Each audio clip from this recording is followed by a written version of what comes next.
Tá difícil entender todo aquele sobe e desce de FSH, LH, fase folicular, ovulação, fase lútea e mais um monte de coisa? Se você quiser entender tudo isso e mais um pouco, fique comigo até o final do vídeo.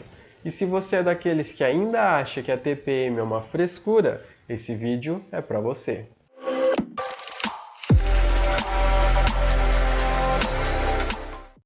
Antes de nós falarmos sobre a fisiologia e toda a parte hormonal, nós vamos fazer uma breve revisão anatômica do sistema reprodutor feminino, pois a parte anatômica sofre uma grande influência da parte hormonal durante esse período. Bom, após o canal vaginal, há o colo uterino, que é a porta de entrada para a cavidade uterina, local onde o feto vai se desenvolver caso exista a fecundação. Os ovários estão ligados ao útero pelo ligamento uterino, mas não é por aí que os óvulos passam.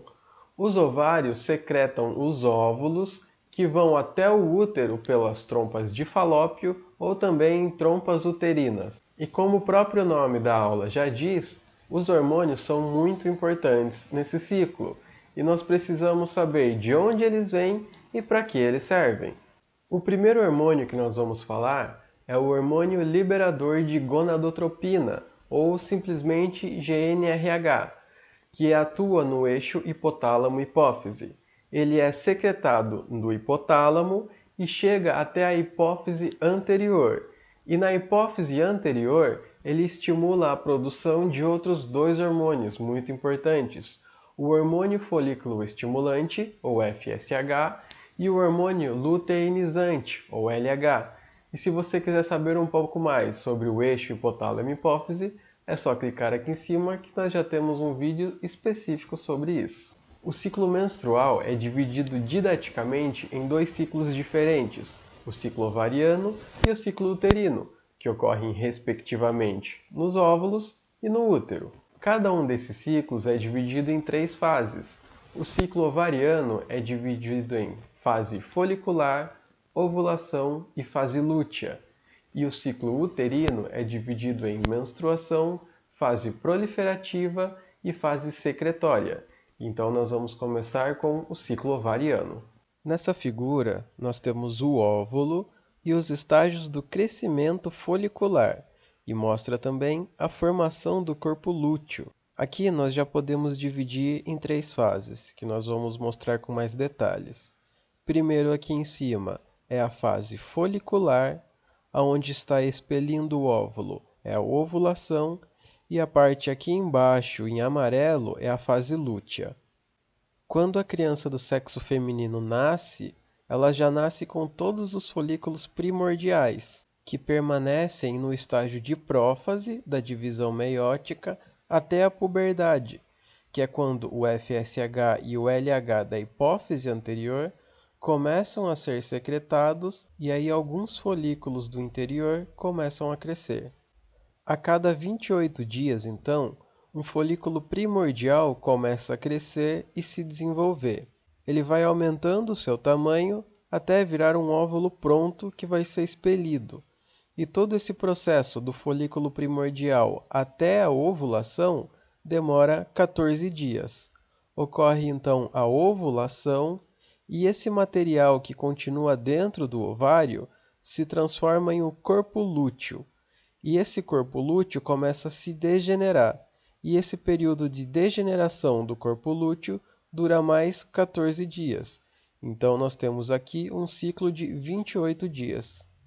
Então aqui nessa figura fica bem claro entender o ciclo ovariano, que consiste na fase folicular, primeiros 14 dias, que é quando o folículo está se desenvolvendo, a ovulação, quando expele o óvulo para fora do ovário, e a fase lútea, que é quando o óvulo está involuindo e se degenerando e está numa forma de corpo lúteo. Nessa figura, nós podemos ver a interação do ciclo ovariano e dos níveis dos hormônios gonadotróficos, aqueles hormônios que são liberados na hipófise anterior. Então vejam que, como foi dito, a fase folicular consiste na fase em que o folículo está se desenvolvendo, a ovulação no meio, quando o ovário expele o óvulo, e a fase lútea, com a formação do corpo lúteo e degeneração, até a formação do corpo albicante. Algo muito importante que devemos frisar nessa figura é que os níveis de FSH são um pouco mais altos na fase folicular, que é quando o folículo está se desenvolvendo. Então, para ficar fácil de lembrar, vamos pensar que o hormônio folículo estimulante está mais ativo na fase folicular com o desenvolvimento do folículo. Já na fase lútea, é quando tem a formação do corpo lúteo e é o hormônio luteinizante que está um pouco mais alto. E entre essas duas fases ocorre um pico de LH e FSH, principalmente de LH, e é isso que faz com que ocorra a ovulação. Sem esse pico do hormônio LH, a ovulação não ocorre. O ciclo ovariano interfere diretamente nos níveis dos hormônios ovarianos, pois são os ovários que produzem esses hormônios, mais precisamente os folículos e corpo lúteo.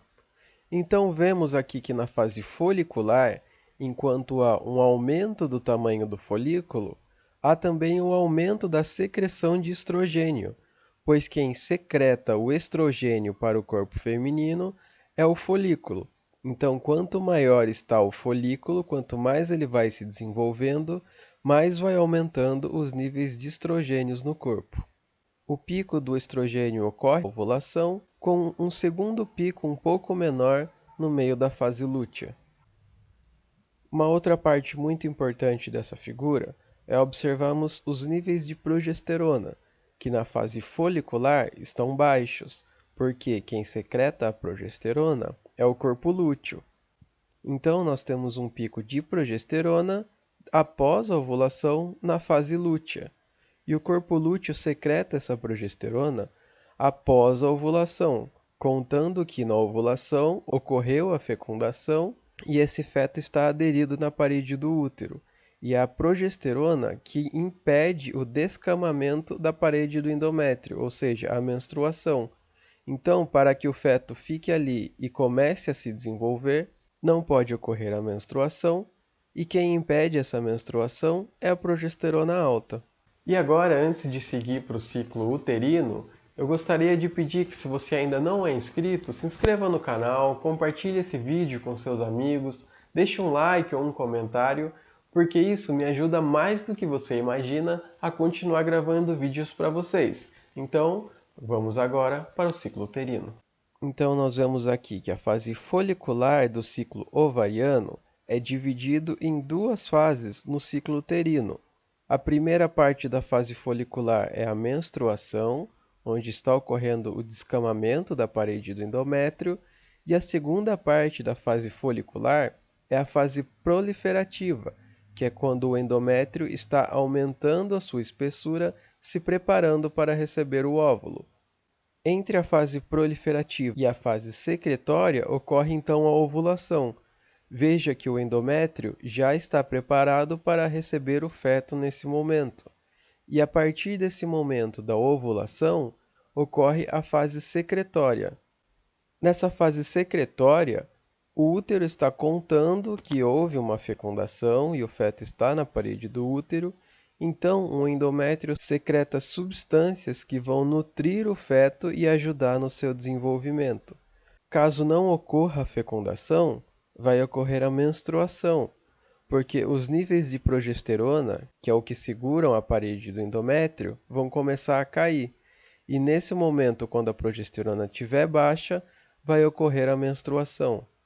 Se tivesse ocorrido a gravidez, a placenta tomaria o lugar do corpo lúteo e começaria a produzir progesterona. Então essa progesterona se manteria alta e manteria a parede do endométrio no lugar, nutrindo esse feto.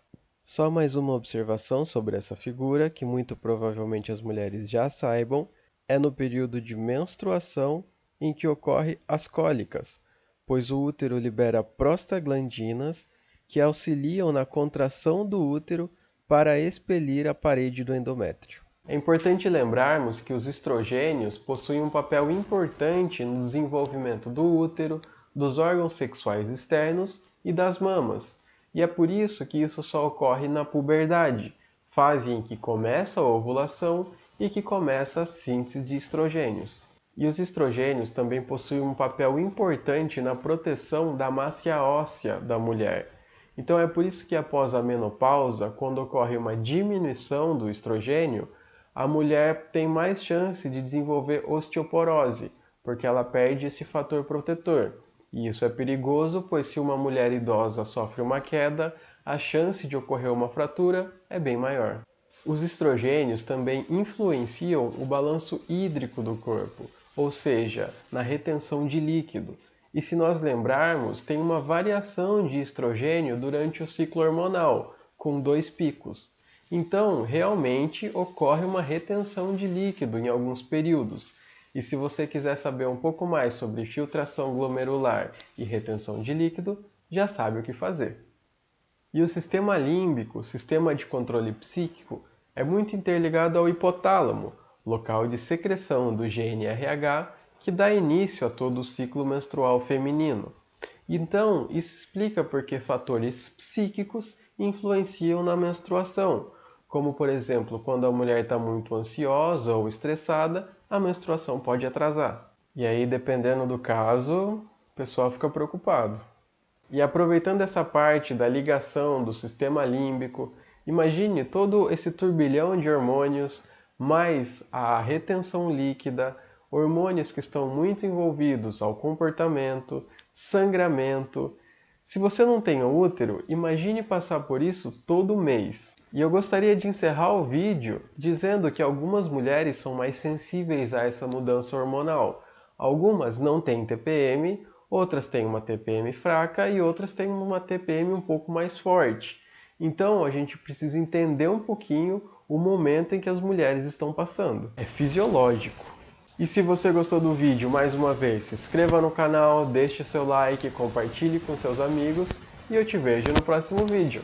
Até mais!